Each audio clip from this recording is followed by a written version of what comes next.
نحمده ونصلي ونسلم على رسوله الکریم۔ السلام علیکم ورحمۃ اللہ وبرکاتہ۔ میں ہوں طارق محمود القاسمی۔ آج جو میرا موضوع ہے وہ اللہ کی مہربانی سے الرحمن علی العرش استویٰ، یعنی اللہ تعالیٰ نے رحمان نے عرش پر استوا کیا۔ استوا کا میں معنی نہیں کر رہا۔ استوا کا معنی ہوتا ہے استیلا، استولا کے ساتھ کیا جاتا ہے، کسی چیز پر غلبہ پانا، کسی چیز پر استوا حاصل کر لینا، غالب آ جانا، یہ معنی کرتی ہیں اس کا۔ لیکن اس کا معنی میں اس لیے نہیں کر رہا کہ ابھی آگے چل کر آپ کو سب کچھ میں بتاتا ہوں اس کے بارے میں۔ اور میرا اس کو موضوع لینے کی ایک وجہ یہ ہے کہ میں نے چونکہ عقیدے کے اوپر کام شروع کیا ہے، اور میرا اس کے ساتھ یہ بھی تھا کہ میں اس کے ساتھ ساتھ جو ہے تو کام کروں گا فقہ کے اوپر، یعنی نماز، روزہ، حج، زکوٰۃ کے جو مسائل ہیں وہ بھی میں بتاؤں گا۔ لیکن میں ابھی اس تک نہیں پہنچ پایا، اس لیے کہ بیچ میں بہت ساری رکاوٹیں آ گئی ہیں۔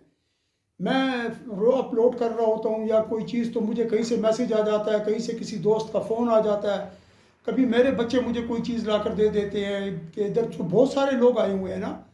اور ایک سب سے بڑا مسئلہ یہ ہو گیا کہ آپ کو ہر فرقہ اپنے ساتھ اہل سنت والجماعت لکھتا ہوا نظر آئے گا۔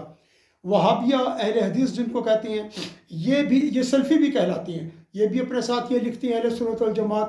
دیوبند والے بھی اہل سنت والجماعت لکھتے ہیں۔ انجینئر محمد علی مرزا بھی اہل سنت والجماعت لکھتا ہے۔ وہ جو باقی لوگ آئے ہوئے ہیں 4-5 یہ لونڈے لپاڑے جو ہیں، یہ بھی اپنے ساتھ اہل سنت والجماعت لکھتے ہیں۔ ہم ہیں اہل سنت والجماعت، کیونکہ نہ میں دیوبندی ہوں، نہ میں بریلوی ہوں، نہ میں جو ہوں تو انجینئر محمد علی مرزا کی طرح خرافات رکھتا ہوں اپنے دماغ میں، نہ میں ان لوگوں کی طرح ہوں جو لونڈے لپاڑے آئے ہیں آج کل۔ میں تو جی بہت پرانے میرے دادے پردادے کے دین پر میں چل رہا ہوں، اور ان کا یہی دین تھا جو میرا ہے۔ پھر میں نے مدرسے میں علم حاصل کیا، پھر میں نے جو ہے تو دیوبند مدرسہ بننے سے پہلے، اور جو وہابیہ ہیں ان کے جو 17ویں-18ویں عیسوی میں آئے ہیں جنگ عظیم کے بعد، محمد بن عبد الوہاب نجدی، اس سے پہلے کی جو بکس ہیں میں نے وہ پڑھنی شروع کی ہیں، ٹھیک۔ اور جب میں نے مدرسہ کا سبق حاصل کر لیا، پھر میں ان کتب کی طرف گیا، مثلا تفسیر قرطبی، بخاری شریف، صحاح ستہ، مصنف ابن ابی شیبہ، اس طریقے سے اور بہت ساری احادیث کی پرانی کتابیں، میں اس کا نام لوں، تفسیر مظہری، تفسیر قرطبی، معالم التنزیل، ٹھیک ہے، تفسیر مدارک، تفسیر خازن، ٹھیک، اس طریقے سے اور بہت ساری تفاسیر ہیں نا، روح المعانی، یہ وہ تفاسیر ہیں جو بہت پہلے لکھی گئی ہیں۔ پھر اس طریقے سے بخاری شریف کی شروحات ہیں، اس کے اندر جو ہے تو بدر الدین عینی علیہ رحمت کی تفسیر وہ ہے شرح عینی، اس طرح جو ہے تو وہ ہے ہمارے حجر عسقلانی رحمۃ اللہ تعالیٰ علیہ، ان کی جو ہے تو شرح ہے وہ میں پڑھتا ہوں۔ تو عون المعبود ہے، یہ ابو داود کی شرح ہے، اس طریقے سے ترمذی کی شرح ہے، قوت المقتضی، اس طریقے سے اور بہت سی ہیں۔ اس طرح مشکات شریف کی شرح ہے، مرکات، طیبی مرکات، اس طریقے سے اور بہت ساری ہیں نا۔ اب آپ کو میں کیا کیا نام گنواؤں؟ ان کو پڑھنے کے بعد میں یہاں پر آیا ہوں، اور آج جو میں نے اس ٹاپک کو لیا تو میں اس کے اندر آپ کو بتاؤں گا کہ آپ یاد رکھیں ان میں سے کوئی اہل سنت والجماعت نہیں ہے۔ اہل سنت والجماعت کا عقیدہ میں آپ کو بتا دیتا ہوں۔ ہم کہتے ہیں یا رسول اللہ، یہ نہیں کہتے ہیں شرک ہے، ہم کہتے ہیں شرک نہیں ہے۔ ہم کہتے ہیں یا رسول اللہ مدد، یا نبی اللہ مدد، یہ جائز ہے، میں حدیث سے ثابت کر دوں گا، قرآن سے ثابت کر دوں گا، ٹھیک ہے جی۔ اور اس طریقے سے جو ہے نا مولا علی مشکل کشا کے حوالے سے بات ہوتی ہے، تو مشکل کشا اس کائنات میں بہت ہیں۔ ایک حدیث میں آتا ہے کہ جب تم کہیں گم ہو جاؤ جنگل میں، صحرا میں، اور تمہیں کوئی راستہ نہ ملے، تو اللہ تعالیٰ کے کچھ بندے ہیں جن کو رجال الغیب کہتے ہیں، وہ پھر رہے ہوتے ہیں۔ اور اس طرح اللہ تعالیٰ کے کچھ فرشتے ہیں جو کہ اللہ تعالیٰ نے صحراؤں میں اور دشتوں میں چھوڑے ہوئے ہیں، تو وہاں پر تم آواز دو، یا عباد اللہ اعینونی، کہ اللہ کے بندوں میری مدد کرو، میں گم گیا ہوں، یا جو بھی ہے آپ آواز دیں، چاہے آپ کو عربی آتی ہے کہ نہیں آتی، اپنی زبان میں آواز دیں، اللہ کے وہ فرشتے آ کر کسی بھی روپ میں آپ کو اس مصیبت سے نکال دیں گے۔ تو انسانوں سے مدد مانگنا جائز ہے، اس سے کوئی فرق نہیں پڑتا کہ وہ دنیا سے پردہ فرما گئے ہیں، دنیا کے اندر موجود ہیں، کیونکہ چاہے وہ پردہ فرما جائے چاہے موجود رہے، دونوں صورتوں میں کیا ہے جی؟ دونوں صورتوں میں انسان ہے اور غیر اللہ ہے۔ چلے میں آتا ہوں اپنے اس کی طرف۔ تو آج سلف و خلف کا جو عقیدہ ہے، میں وہ لے کر آپ کی خدمت میں حاضر ہوں۔ اور ایک بات یاد رکھیے کہ آپ نے یہ ویڈیو پوری دیکھنی ہے، اور جو میں عقائد بتا رہا ہوں ان کو آپ نے بہت اچھی طرح سمجھنا ہے۔ پھر آخر میں انجینئر محمد علی مرزا کی ایک ویڈیو ڈال رہا ہوں، اس کا کلپ میں ڈال رہا ہوں، جس میں اس نے جو جبلوتیاں ماری ہیں نا، وہ جبلوتیاں آپ وہاں جا کر دیکھیں کہ انجینئر محمد علی مرزا کر کیا رہا ہے۔ ایک طرف کہتا ہے کہ کیا اللہ تعالیٰ نالی میں بھی ہے، دوسری طرف کہتا ہے کہ ہاں اللہ تعالیٰ باتھ روم میں بھی ہے۔ استغفر اللہ ربی من کل ذنب واتوب الیہ۔ اللہ تعالیٰ اس طرح کی خرافات سے اہل سنت والجماعت اور امت محمدیہ صلی اللہ علیہ وآلہ وسلم کو محفوظ رکھے۔ میری آپ لوگوں سے یہ التماس ہے کہ برائے مہربانی اپنے آپ کو اس فتنے سے بچائیں، اور جو میرے سے ہو رہا ہے اللہ کی دی ہوئی طاقت اور توفیق سے میں آپ بہن بھائیوں کی خدمت میں، اپنے بچوں اور بچوں کی خدمت میں لگا ہوں۔ یاد رکھیے سلف و خلف کا یہ عقیدہ ہے اس بارے میں کہ الرحمن علی العرش استوى، سلف و خلف کا یہ عقیدہ ہے کہ اللہ تعالیٰ صفات اجسام اور صفات حدوث سے پاک ہے، یعنی اللہ تعالیٰ کے اندر تبدیلیاں واقع نہیں ہوتی، ٹھیک ہے جی۔ اور اس میں دو طریقے ہیں۔ ایک طریقہ جو ہے اس میں یہ ہے کہ جو اللہ تعالیٰ کی اس ذات کے بارے میں آیا کہ اللہ تعالیٰ نے عرش پر استوا فرمایا، اس میں دو طریقے ہیں کہ اللہ تعالیٰ کی صفات کے اندر ہم تعویل کرتے ہیں، اور ایک تعویل ہم نہیں کرتے، تفویض کرتے ہیں۔ تعویل جو ہے تو یہ بعد کے لوگوں نے کیا، اس میں سے کچھ وہ ہیں جو معتزلہ ہیں، تعویل کہتے ہیں جس طرح ید کو قدرت کا معنی دے دیا جائے۔ میری پچھلی ویڈیو آپ دیکھیں، اس میں نے بیان کیا ہے، غالباً ویڈیو نمبر 3 کی ہے کہ 2 ہے، اس کے اندر میں نے یہ بیان کیا ہے، یہ جو عقیدے کے حوالے سے ہے، آپ اس کو دیکھ لیں، آپ کو پتہ چل جائے گا۔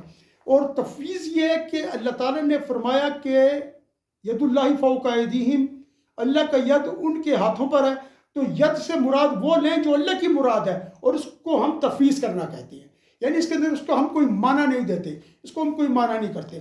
اسی طریقے سے اس کو تفویض کہہ دیا گیا، تو ہم سلف کے عقیدے پر ہیں۔ سلف اور خلف کا اس پر ایک اتفاق ہے کہ اللہ تعالیٰ کی ذات حدود سے اور صفات اجسام سے پاک ہے، جس طرح ہم ہیں۔ اس طرح تمام مشرق و مغرب میں علماء کا اتفاق ہے کہ قرآن پر ایمان لانا ہم پر واجب ہے، اور ان حدیث پر ایمان لانا کہ جس کے جو ثقات نے روایت کی ہیں، یعنی سکہ راویوں نے، سچے راویوں نے روایت کی ہیں، جو پرہیزگار تھے، دیندار تھے، اور وہ اللہ تعالیٰ کی صفات کریمت سے متعلق ہیں، تو ان کے اوپر ایمان لانا بھی ہم پر واجب ہے۔ کس طریقے سے؟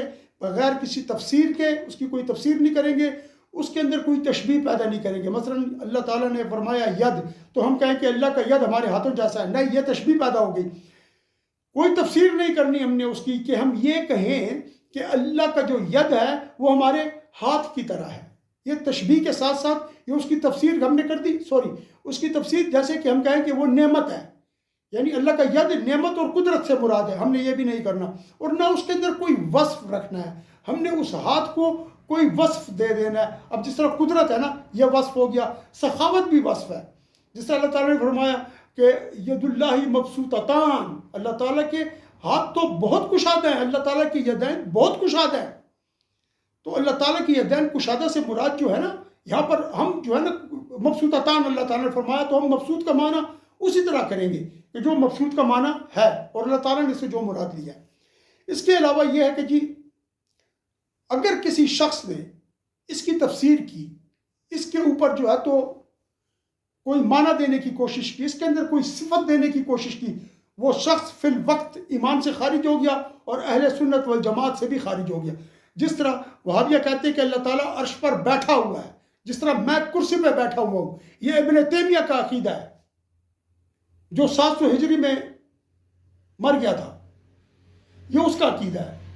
اس طریقے سے وہ اپنے آپ کو اہل سنت والجماعت بھی کہتے ہیں، اور اس طریقے سے لوگوں کو دھوکہ دیتے ہیں۔ تو ہرگز ایسا عقیدہ نہیں ہے ہم اہل سنت والجماعت کا۔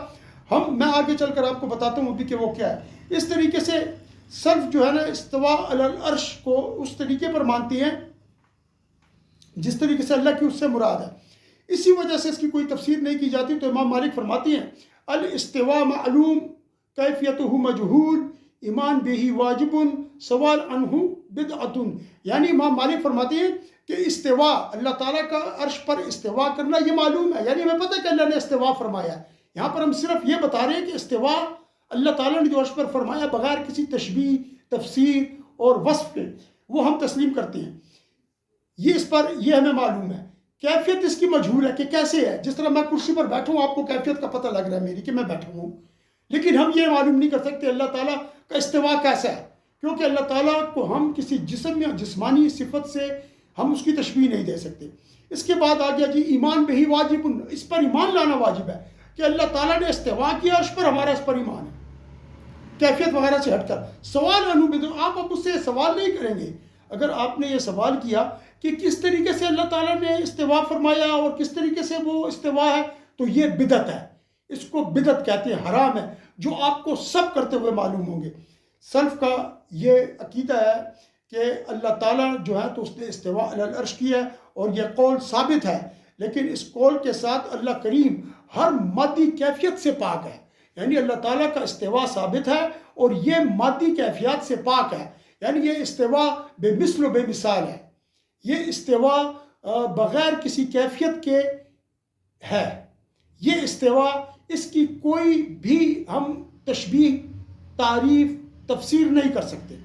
ابو حنیفہ رحمۃ اللہ تعالیٰ علیہ سے روایت ہے، جس کو بہقی رحمۃ اللہ علیہ نے روایت کیا، فرماتے ہیں کہ اللہ کریم آسمان میں ہے نہ کہ زمین میں. اور امام صاحب سے یہ بھی روایت ہے کہ جس نے کہا کہ میں نہیں جانتا کہ میرا رب آسمان میں ہے یا زمین میں، وہ کافر ہو گیا.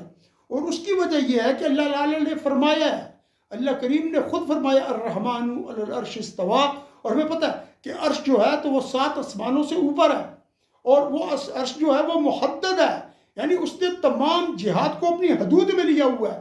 کوئی بھی جہت عرش کے اس سے باہر نہیں نکلی ہوئی، اور عرش 7 آسمان کے اوپر ہے. اور اسی وجہ سے کہا گیا کہ جس نے انکار کیا کہ اللہ تعالیٰ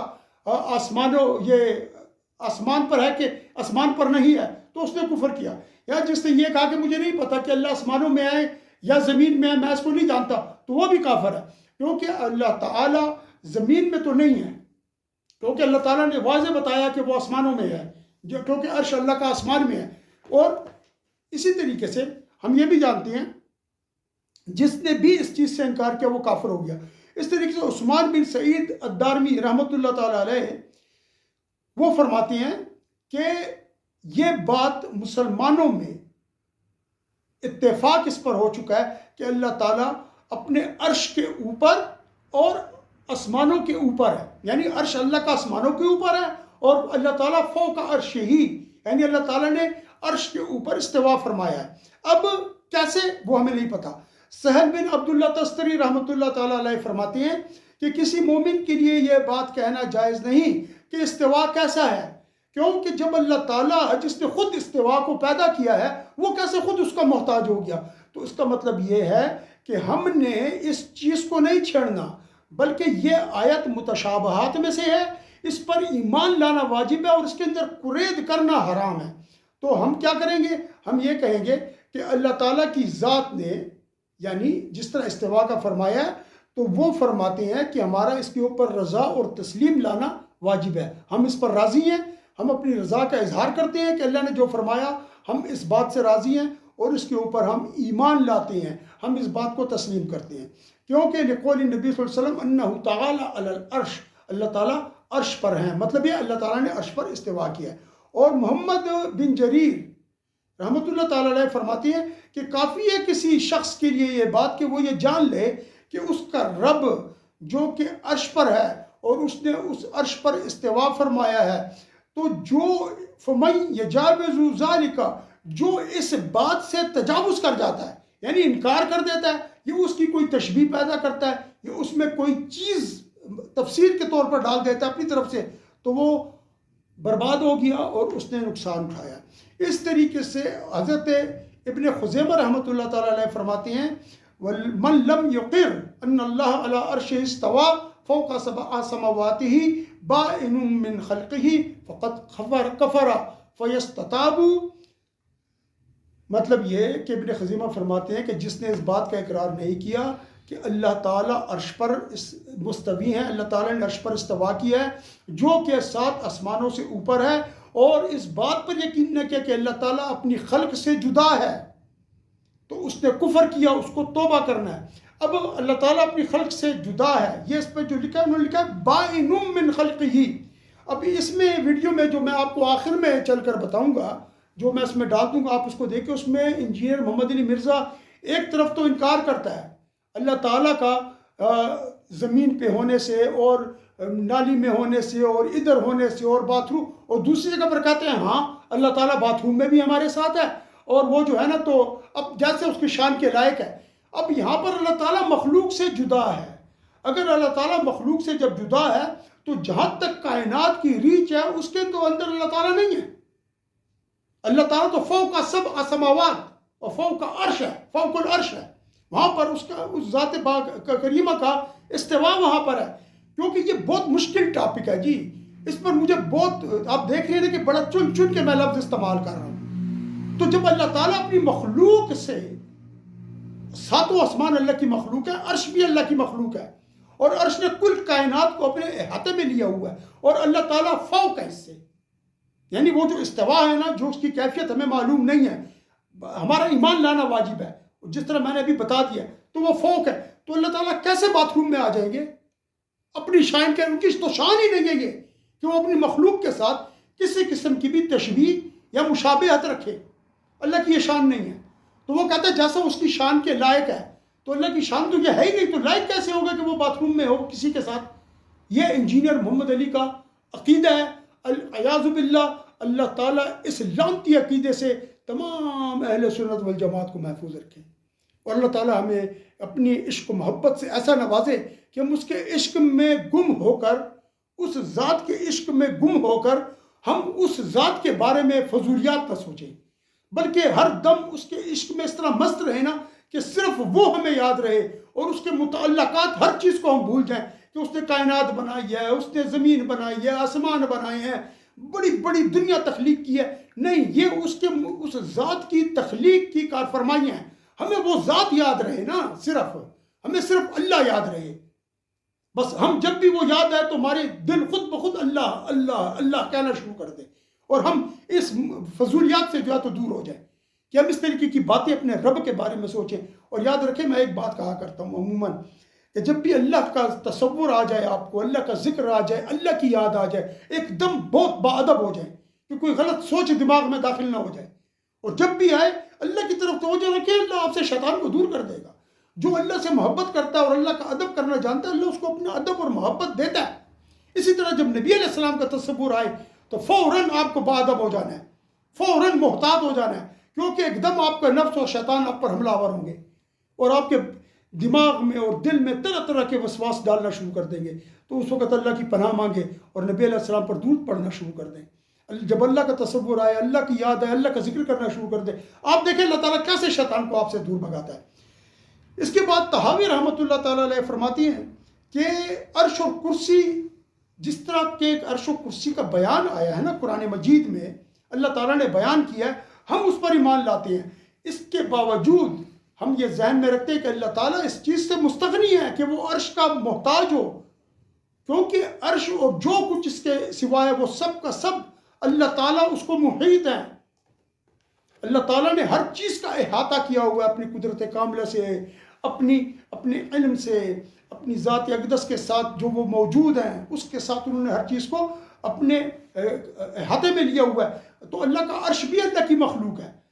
یہاں پر اللہ تعالیٰ نے ہر چیز اللہ تعالیٰ کے قبضہ قدرت میں ہے، اور اللہ تعالیٰ اس لیے فرماتے ہیں کہ نہ تو مجھے نیند آتی ہے نہ اونگ آتی ہے، کیونکہ اللہ تعالیٰ فرماتے ہیں اگر ذرا سی بھی اللہ کو نیند اور اونگ آ جائے تو یہ کائنات کدھر جائے گی؟ یہ ساری کائنات تو اللہ نے سنبھالی ہوئی ہے۔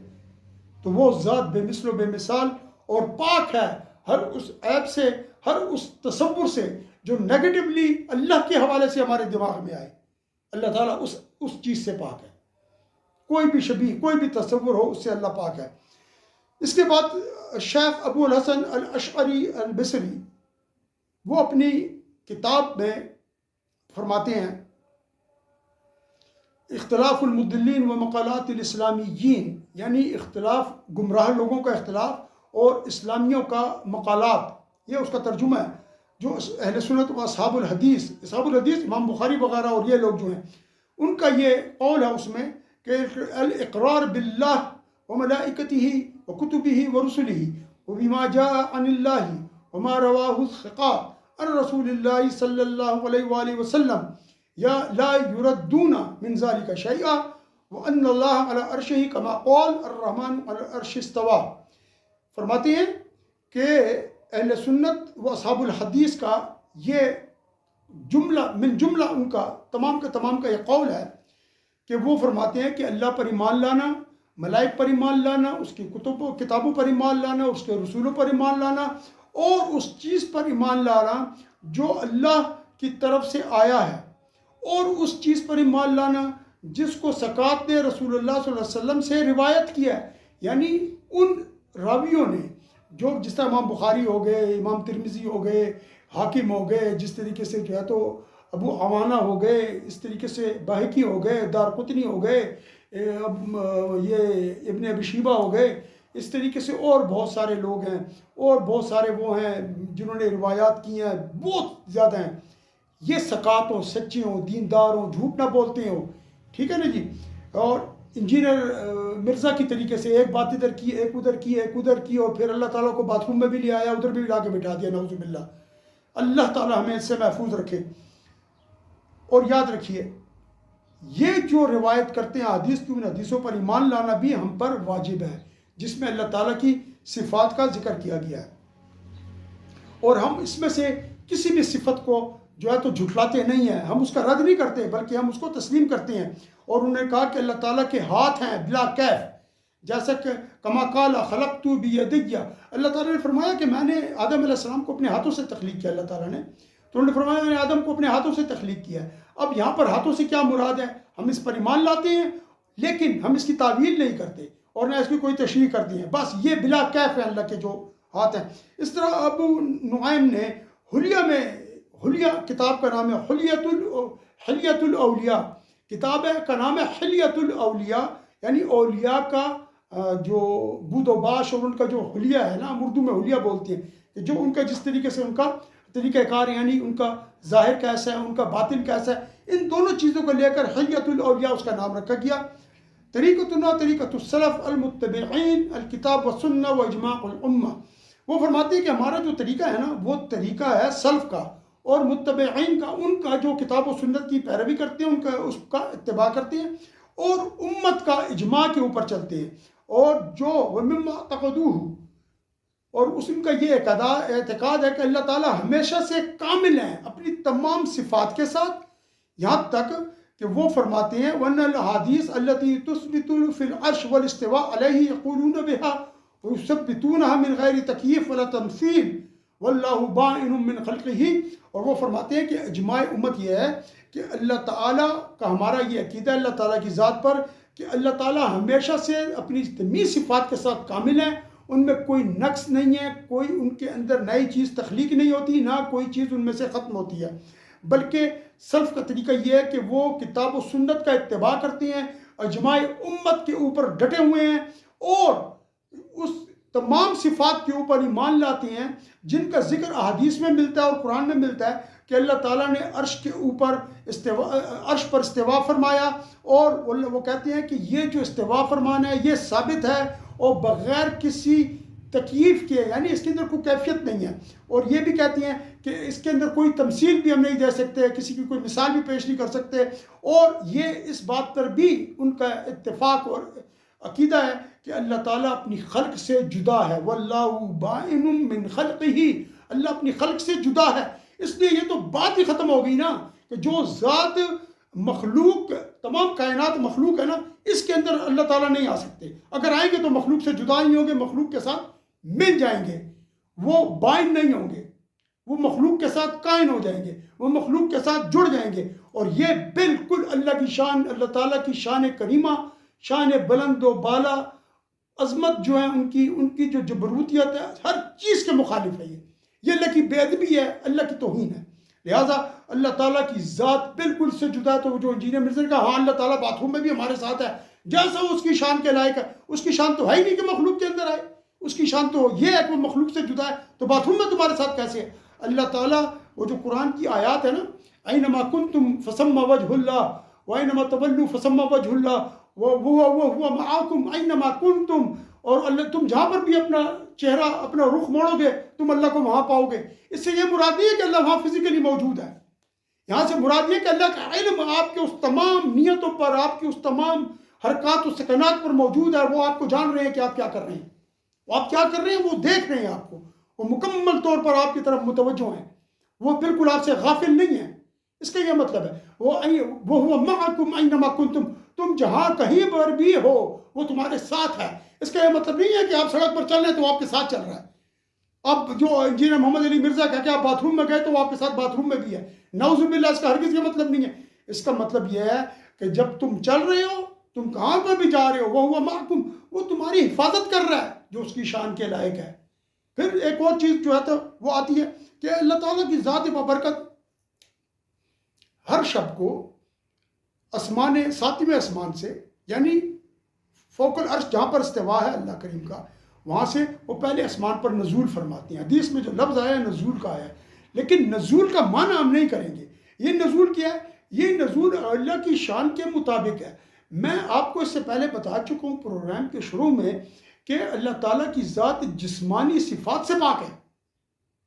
یاد رکھیے، اللہ کی ذات جسمانی صفات سے پاک ہے اور اس میں کوئی حدث کا امکان موجود نہیں ہے. لہٰذا آپ اس چیز کو یاد رکھیں کہ اللہ تعالیٰ اس چیز سے بالکل پاک، اور اس کی جو صفات ہے بالکل ایک پاک اور پاکیزہ صفات ہے. ان میں کسی قسم کی کوئی بھی اس قسم کی چیز نہیں آ سکتی کہ اس کو ہم تشبیہ دیں یا اس کو جو ہے نا تو اس کے اندر کوئی ہم صفت پیدا کریں. اس طریقے سے جو بغوی رحمۃ اللہ علیہ وہ فرماتی ہیں وَأَمَّا أَهْلُ السُّنَّةِ فَيَقُولُونَ الاستواء علی العرش صفۃ اللہ بلا کیف یجب الایمان بہ، یعنی کہ استوا جو ہے وہ صفت ہے بغیر کسی کیفیت کے، اس پہ ایمان لانا واجب ہے. اور بیضاوی رحمۃ اللہ علیہ فرماتے ہیں کہ اس کا معنی یہ ہے کہ یہ استوا اس طریق پر ہے کہ جو اللہ تعالیٰ کو استقرار اور تمکن سے منظر رکھتی ہے، پاک رکھتی ہے. یعنی استقرار کا مطلب کہ جس طرح میں اس وقت استقرار کیا ہوا ہے، انا استقر علی الکرسی، میں کرسی پر اس وقت قرار پکڑے ہوئے ہوں، یہ استقرار ہے میرا کرسی پہ. تمکن، میں اس کے اندر تمکن، یعنی اس کے اندر میں نے ایک گنجائش پیدا کی ہے، میں اس کرسی کے بیچ میں آ گیا ہوں، یہ تمکن ہے. اللہ تعالیٰ ان چیزوں سے پاک ہے. اور یاد رکھیے وہ جو آسمان سے نزول کی بات ہے نا، وہ اللہ کی شان کے لائق ہے. اور اس کا مطلب یہ ہے کہ اللہ تعالیٰ اس وقت، یعنی اس کا جو ہم وہ معنی کرتے ہیں نا، وہ یہ کہتے ہیں کہ اللہ تعالیٰ کی ذات بابرکت مکمل طور پر آپ کی طرف متوجہ ہے. لیکن ہم اس طرف اس لیے نہیں جاتے کہ ہم اس کو اسی طریقے پر لیتے ہیں کہ اللہ نے نزول فرمایا، لیکن نزول کیسا؟ جو اس کی شان کے لائق ہے. کیونکہ آسمان بھی تو تخلیقات میں سے، اللہ کی مخلوق میں سے ہے. تو آپ کس طریقے سے اللہ تعالیٰ کو مخلوق کے بیچ میں لے کر آتے ہیں؟ تو اس لیے ہم یہاں پر کوئی معنی نہیں کریں گے، اور اس نزول کو اللہ کی شان کے لائق گردانتے ہوئے مخلوق سے جدا جانیں گے اللہ کو، اور اس علم کو اللہ کے حوالے کریں گے. اور اللہ تعالیٰ آپ کو اور مجھے دین و ایمان پر، اللہ اور اس کے رسول پاک صلی اللہ علیہ وسلم کے طریقوں پر، ان کی عشق و محبت پر قائم رکھے. پلیز اس چینل کو سبسکرائب بھی کر لیجئے، بیل آئیکن کو پریس کر دیجئے، اس کو شیئر کریں زیادہ سے زیادہ کہ لوگوں کے پاس یہ پہنچے. اپنے کمنٹس میں کوئی سوال ہو تو وہ کیجئے، اور میرے ساتھ اس کے اندر شریک ہو جائیں، میرے ساتھ شامل ہو جائیں اور میری مدد کریں، تاکہ ہم اس فتنے کو، جتنے فتنے آئے ہیں یہ سب کے سب اہل سنت والجماعت اپنے ساتھ لکھنا شروع کر دیا ہے، لیکن یہ اہل سنت وال نہیں ہے. اپنی مخلوق سے الگ اپنے عرش پر مستوی ہے جیسا اس کی شان کے لائق ہے. قرآن میں یہ مضمون کئی دفعہ ہے، الرحمن علی العرش استوى ثم استوى علی العرش. یہ بہت بڑا بنیادی اہل سنت کا اور اہل بدعت کا اختلاف ہے. اہل سنت اللہ تعالیٰ کو عرش پر مانتے ہیں، اور اہل بدعت کا یہ عقیدہ ہے کہ اللہ تبارک و تعالیٰ کائنات کے ذرے ذرے میں فزیکلی پریزنٹ ہے. ہم بھی یہ مانتے ہیں کہ اللہ تعالیٰ کائنات کے ذرے ذرے کو اپنے علم سے احاطہ کیے ہوئے ہیں. زمین کی تاریکیوں میں، گہرائیوں میں بھی چلنے والے کیڑے کو بھی اللہ تعالیٰ دیکھ رہا ہے، لیکن اپنے عرش پہ مستوی ہو گئے. بخاری اور مسلم کی متفق حدیث ہے، اللہ تعالیٰ تہائی رات گزرنے کے بعد آسمان دنیا پہ نزول فرماتا ہے، پرواز دیتا ہے کوئی بخشش کا طالب میں اسے بخش دوں، ہے کوئی رزق مانگنے والا میں اس کو رزق عطا کروں. اور اس میں سب کا عقیدہ ہے. یہ تو امام بخاری امام مسلم حدیث کو لے کے آئے، یہ سب کا متفقہ عقیدہ ہے. سلف میں کسی کا یہ اختلاف نہیں ہے، پہلے 300 سال تک کسی کا اختلاف نہیں ہے اس معاملے میں. یہ بعد میں معتزلہ اور جہمیہ کے ذریعے بد عقیدگی امت میں آنا شروع ہوئی. اور پھر سلف کا جو راگ لاتے رہنا، تو بھائی میرے یہ اس طرح کی باتیں کریں گے تو پھر معاملات بڑی دور تک جائیں گے. سلف نے جو کچھ کیا وہ اللہ کے پاس جا چکے، وہ اپنے اعمال کا حساب و کتاب خود دیں. کیوں نہیں فرق پڑا؟ اس منہج کو چھوڑ دیا. تو قرآن کو پکڑنا ہے ہم نے، اور قرآن کی ایکسپلینیشن میں انشاءاللہ صحیح احادیث بھی آئیں گی، صحابہ تابعین تبع تابعین کے اقوال بھی آئیں گے. الحمدللہ ہم سلف کے منہج پر ہیں. اہل سنت وہ ہے جو کتاب اللہ کو، سنت رسول کو، سلف کے منہج پر مانتا ہے. اور ہم اس حوالے سے عقیدہ جو ہے وہ بھائی دلیل کے ساتھ ہوتا ہے. ہم کسی سلف کی لکھی ہوئی کسی کتاب کے کوئی پابند نہیں ہے.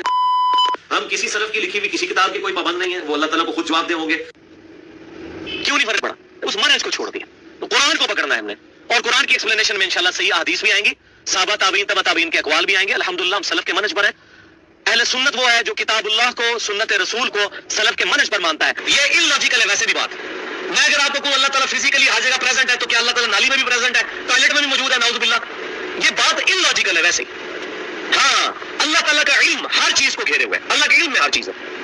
اس پہ پھر بعض اہل حدیث علماء جو ہے وہ غلوف کے اندر چلے جاتے ہیں. وہ کہتے ہیں جب ہم ٹوائلٹ میں جاتے ہیں تو کیا اللہ تعالیٰ ہمارے ساتھ اس وقت ٹوائلٹ میں بھی موجود ہوتا ہے؟ جی ہاں، جیسا کہ اس کی شان کے لائق ہے وہ ہر وقت ہمارے ساتھ ہے.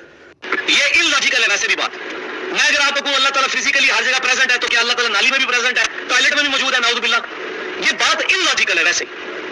اس پہ پھر بعض اہل حدیث علماء جو ہے وہ غلوف کے اندر چلے جاتے ہیں. وہ کہتے ہیں جب ہم ٹوائلٹ میں جاتے ہیں تو کیا اللہ تعالیٰ ہمارے ساتھ اس وقت ٹوائلٹ میں بھی موجود ہوتا ہے؟ جی ہاں، جیسا کہ اس کی شان کے لائق ہے وہ ہر وقت ہمارے ساتھ ہے. وآخر دعوانا ان الحمد للہ رب العالمین وصلی اللہ تعالی علی خیر خلقہ محمد وعلی آلہ واصحابہ اجمعین برحمتک یا ارحم الراحمین.